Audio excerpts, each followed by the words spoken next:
Hi, on today's video, we will be looking at how to actually mix a low-end bass with saturation, because I asked on my community on YouTube channel what video tutorial would you guys like to see next on the channel, and mixing with saturation got more votes. So this is it, guys. On this particular video, I will actually focus more on, getting your saturation to your low ends, like the bass, and maybe on the next video we might look at how to saturate your other elements like the pianos, the vocals and stuff. But for now, it's all about bass. So let's have a listen to this beat that I'm putting together, and obviously I'll break down what I've done to the bass to make it sound huge and still cut through. Let's have a listen.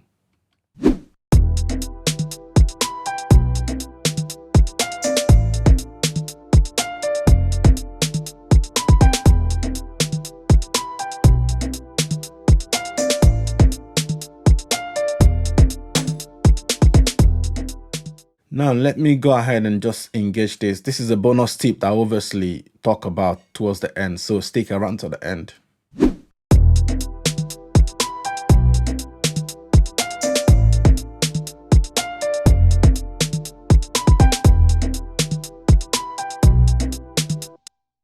Okay, so what are we doing? Basically, you could notice that the bass sound wide and you could still feel it in the middle, as well as poking through. So let's just bypass this overdrive, this and this. Now have a listen to just the bass without, then I'll engage those, then I'll show you guys what I've done.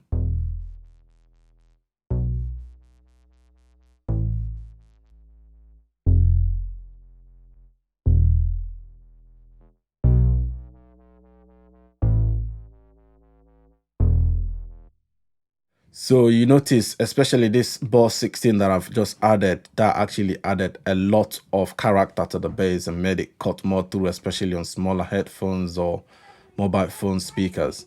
So the first thing that I actually throw on is this overdrive, which comes with Logic. It's a saturation overdrive plugin. So the drive is at 4. This helps, to get a little bit more tone around that 180 Hertz. So let's just have that only on and off.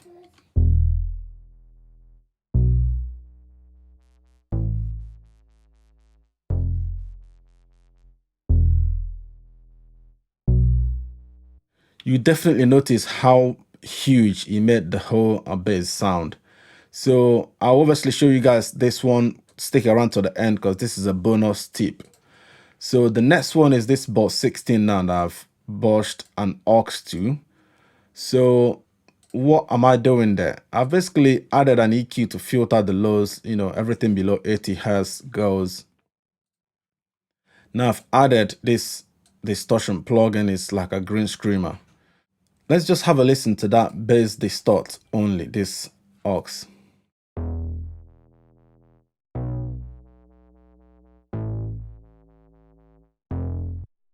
Now the next thing I've added is the good old LA2A. This is the free one that Universal Audio recently gave away, just to hold that in place, compress it more.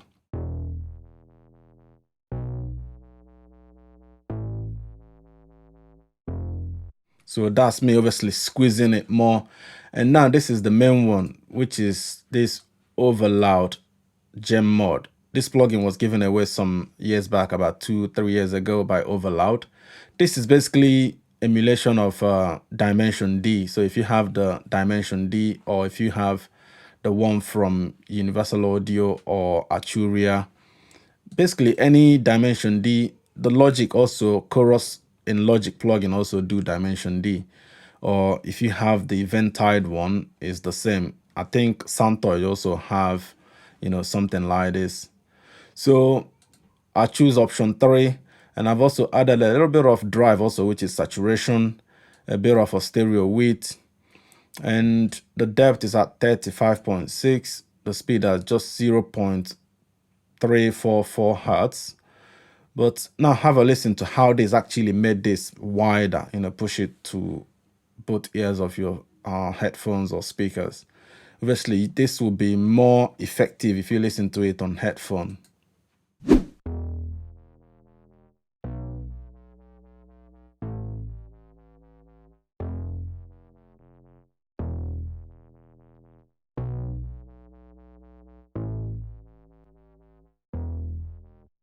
So if you notice, without that dimension D, even though the distortion is all there, but it's still centered in the middle, but with that, it pushes it to the side, which obviously is what we want, so that the main one still sits in that middle. So let's have a listen to it again in context with the kick drums.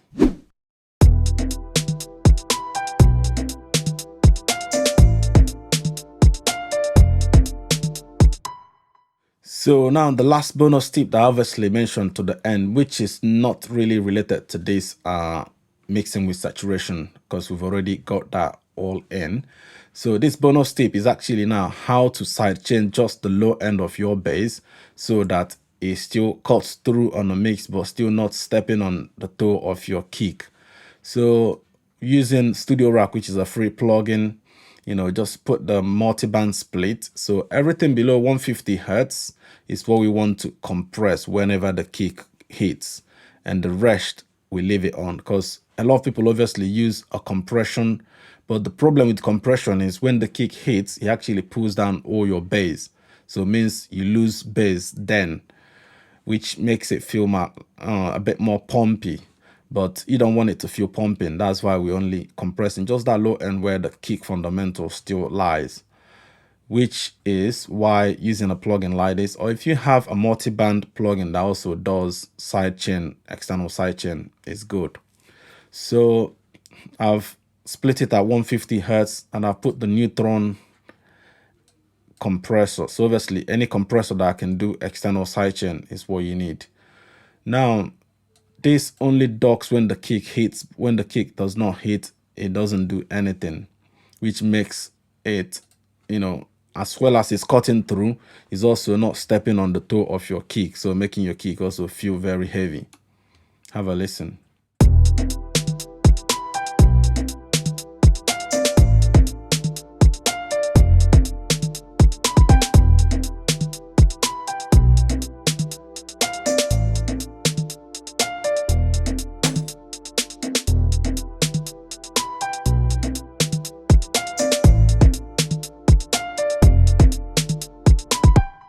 So you notice that it only compresses when the kick hits. Obviously, it's only compressing that low end 150 and below. That's why you don't actually notice that it's happening. But if you have it on all the bass, whenever it pushes it down, you notice that movement, which will feel like it's, you know, pulsating, maybe pumping. So this is another bonus tip that I thought I should throw in. I hope this is helpful, guys. If you find it helpful, obviously hit that subscribe button and also hit the thumbs up. Hit the notification bell to get notified when I post new content, and also hit that super thanks because it does help the channel. Look under my description, I've got a couple of affiliate links if you are looking for anything, you know, studio wise, even plugins. I've got a lot of affiliate links posted down there. Obviously, if you use it, it will not cost you any more, but will also, you know, give me a little bit of kickback, which helps the channel. So I hope this is helpful, guys. Until next time, bye now.